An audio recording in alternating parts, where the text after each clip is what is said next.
the subject we're not meant to ever talk about: parking tickets. This is a parking firm that's been trying to charge people to park on their own land. I do love that. They'll try anything, these guys. This is according to furious homeowners in Maidstone in Kent. They say they've been threatened with £100 fines if they refuse to pay up. The parking company has now removed the signs, I understand. The UK Park Management have been approached for comment, by the way. So they've sorted it out, but it does happen. It's getting the parking ticket is one thing, but getting a parking ticket that you were never meant to get in the first place is a horror story for most people, and the bureaucracy you have to go through to get it cancelled is the bit that really irks. Let's speak to the barrister and broadcaster Andrew Eborn on this. Andrew, good afternoon. Good afternoon, and what a delight it is to join you. I've now completed my bingo card of talk presenters, so hurrah at long last. I can't think of why you've never been on with us before, Andrew. It's extraordinary. We had to bring it down to talk. It's in the studio. I've knocked up a broigle behind you just to make it look. glad to hear it. Well, listen, I mean, you are a very experienced barrister. I don't think you need to represent parking ticket clients any longer in your, despite the cab rank rule, I'm sure you can swerve those nicely. Nonetheless, they are almost the very essence of an injustice in some respects, a very simple day-to-day version of how many people get pounded by this curious, and it's private companies, this curious system where private companies slap a piece of paper on your windscreen and ask for £100. It is absolutely outrageous, Ian. And what happens is this. It's basically, as a landowner, you have the exclusive right to use your property. And if somebody else does it, then they're trespassing and can be subject to both civil and, in some cases, criminal action.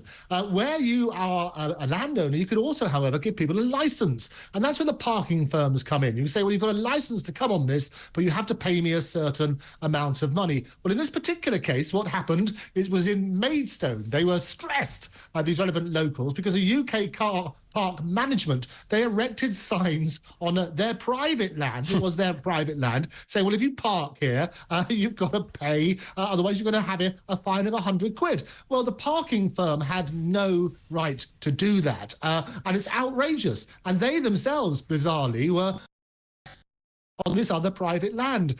What happened is it has, as you rightly point out in your brilliant introduction, it's all been resolved now because they took the signs down and so on and so forth. But it does raise all sorts of interesting questions. And the difficulty with these parking people is they've got all sorts of incentives, if you like, to get as many people as possible, because that's how they make their money. And it is an extraordinary system that it's been quite lawless and not regulated particularly well over the years. Apparently they've got better at it. I know that in Scotland the regulations, Andrew, around it differ a little bit, and clamping and private and all of that. But it still seems a rather foggy area, and I don't know. I mean, you're a very seasoned and very experienced legal man. Let's go back to 1215. I don't mean quarter past 12. I'm talking about the Magna Carta. Is there nothing in the Magna Carta? I know Just Stop Oil the other day tried to wreck one, but is there nothing in the Magna Carta that said thou shalt not dispense tickets onto vehicles? The chariot, or whatever it was back then, shall be free of the state. Yes, I can tell you they didn't have too many cars around in 1215. They didn't. But the reality is the same sort of principle. It's basically a gentleman, well, now a lady and everybody else, their home is their castle. And you turn around on that sort of basis. It's a fundamental right. And you're right, it goes all the way back to Magna Carta, and indeed beforehand. And then you've got the exclusive right to enjoy your property. So that's where it all starts from. So when you're entering a venue, for example, if you've got a concert, well, you get a license to enter that. And that can have certain conditions.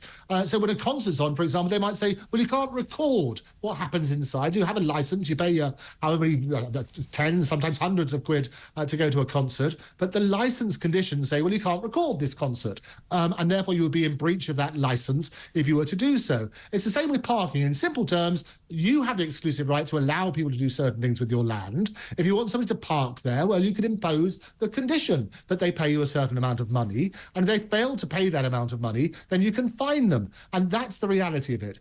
Interestingly, in this case, the car parking firm had no right at all. And so they themselves, this is where the barristers and other lawyers start salivating. They themselves could open themselves up to all sorts of things, because if they were obtaining money by deception, for example, if they did get some parking fines, well, that's a criminal offence. And we could be equally as tough. now you're sort of turning around on that basis and say, well, okay, hang about. You're tough on us when we breach your rules.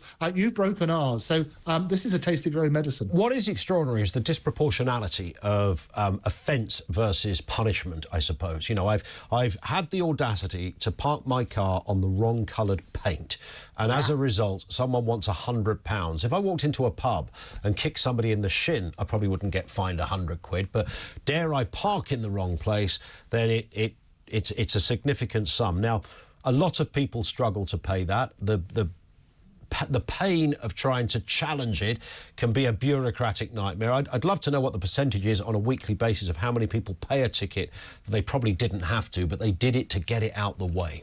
Oh, and that's always the problem. The problem with litigation, there's a wonderful cartoon, Ian, which goes all the way back to the 18th century by a brilliant artist called J. Bright, and they depict litigation. They have the picture with a cow in the middle with the word litigation written on it, and the plaintiff is pulling the horns of the cow, and the defendant is pulling the tail, and the lawyer's in the middle milking the cow. Because the only people who benefit from litigation are the lawyers. So check that out. And I think that's a reality. The reality is, however, they have to follow certain rules. So often, if they haven't followed the rules, then you might get through on a loophole. So do check the relevant conditions. But what people will say, well, hang about, we've got the right to let you on our land or not. If you breach that right, you have to pay the penalty. So it's not about a question of just saying I parked on the wrong bit of paint. Yeah. That was not allowed to happen in the first place. Of course. Therefore, the penalty works on that basis. But you'd think, Andrew, should there not be a law that says to these parking companies, hang on a second, I got one the other day, it's still sitting in my car, I'm yet to... Now, that was my own fault because I didn't pay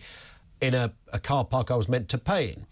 And the annoying thing is, I remember having the app open, ready to pay it, and then somebody phoned me at that very moment. So I took the phone call, walked to the railway station, and then I forgot to pay. Came back, the ticket's on the car, it's £60. It will rise to 120 if I don't pay it within 14 days or something. And I'm still thinking 60 quid. 60 quid is it's an awful lot of money for forgetting to pay your car parking ticket, which used to be like, used to be a 20p right. ticket. I mean, it's 10 quid to park there in this place. It's crazy. It's absolutely crazy. What I will do, as you're a mate, Ian, I will take on your case against the person who called you.